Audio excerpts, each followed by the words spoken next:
Toute l'actualité durant ces dernières 24 heures au cœur de nos pays de Savoie. On en parle chaque soir du lundi au vendredi en direct ou en replay sur nos plateformes. On va justement revenir sur ce sujet, sur le travaux de tunnel du VUH. La circulation perturbée ces prochaines semaines. Le tunnel du VUH fait l'objet d'un chantier de modernisation qui nécessite des fermetures temporaires. Il y aura plusieurs fermetures. Vous pouvez donc consulter justement toutes ces fermetures de ce tunnel du VUH dans les prochaines semaines sur le site de l'Essor Savoyard. L'actualité, regardez justement, voici la tenue que porteront les athlètes français dès ce week-end lors du slalom géant de Solden. C'est la Coupe du Monde de ski alpin, la nouvelle tenue de l'équipe de France dévoilée. On peut voir justement des couleurs entre bleu et rouge qui seront habillées pour cette édition 2024. Je vous rappelle que le géant à Solden démarre donc durant ce week-end.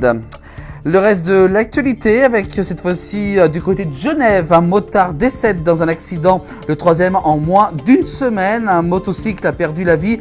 C'est déroulé hier jeudi 24 octobre après une embardée avec son véhicule du côté de Bernex. Toujours dans l'actualité, on va parler de couteaux. On va donc aller du côté de la Savoie. A-t-on toujours le droit de porter un Opinel sur soi, même pour un pique-nique? La marque Savoyard Opinel dit sa préoccupation dans un contexte du durcissement justement de la sécuritaire qui pourrait à terme limiter le port des couteaux hors du domicile. Justement, donc la marque Opinel s'inquiète un petit peu sur justement l'avenir, en raison de peut-être de quelques lois qui devraient être prononcé dans les prochains mois. On reviendra sur ce sujet. L'actualité toujours avec les vacances de la Toussaint, la circulation très chargée dans les deux sens, des départs comme des retours. Les routes sont particulièrement chargées ce vendredi et devraient également continuer durant ce week-end dans les Alpes. Donc attention, soyez prudents sur nos autoroutes françaises. L'Essor Savoyard avec du côté d'Annecy un nouveau visage pour le centre des Puiseaux rénové avec des arbres du Semnoz officiellement inauguré mercredi 23 octobre. Les chalets réhabilités des Puiseaux ont déjà le bonheur des enfants accueillis au centre de loisirs depuis près d'un an. Essence prélevée dans le Semnoz, entreprise locale. La reconstruction s'est faite en circuit court justement pour le centre des Puiseaux en Haute-Savoie près d'Annecy.